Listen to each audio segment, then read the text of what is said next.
When people talk about homosexuality, they often ask, is it a choice? I heard it is. Hello, what's your name? Christian.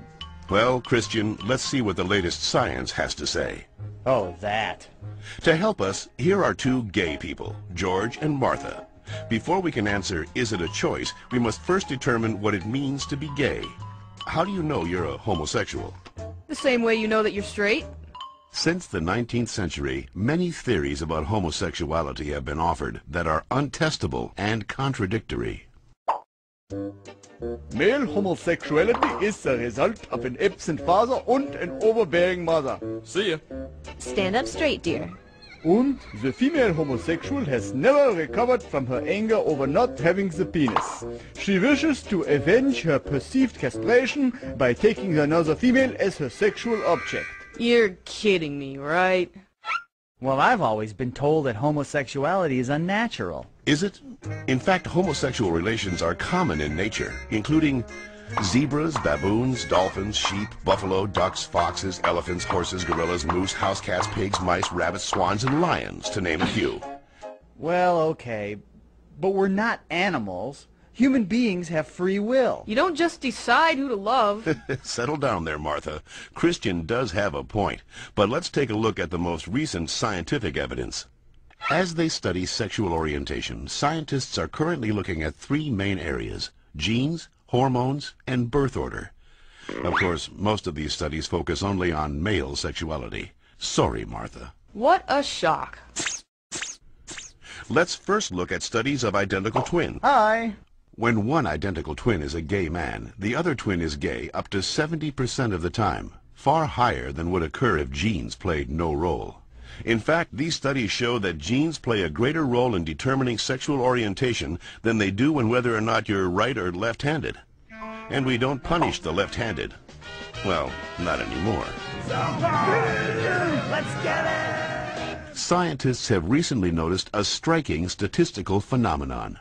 Studies show that having older brothers increases the odds of a boy being homosexual. Moms always baby the youngest, making them gay. No, that's not it. When a woman is pregnant with a boy, scientists are realizing that her female body often sees the male fetus as a foreign object and begins to produce antibodies against it.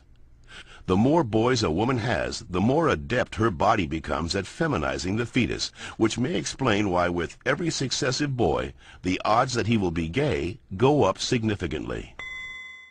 All right, maybe you all accept it, but what about those people who started out gay and say they became straight by discovering God? What about ex-gay ministries? Even so-called ex-gay ministries don't claim to change a person's inner sexual desires, just his or her sexual conduct. We're still gay.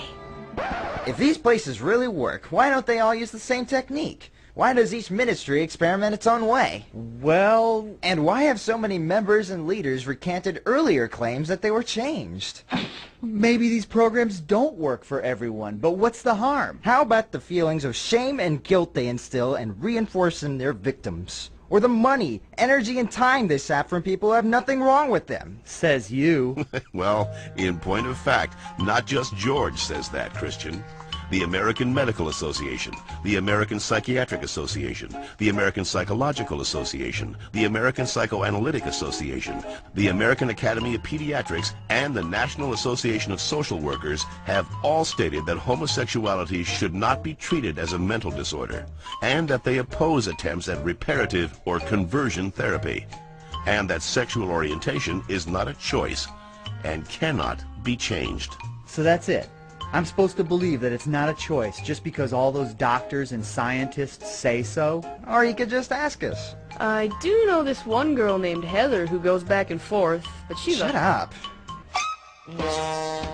The information in this educational cartoon is based upon studies that can be found in any university library, with the possible exception of the Bob Jones University in South Carolina.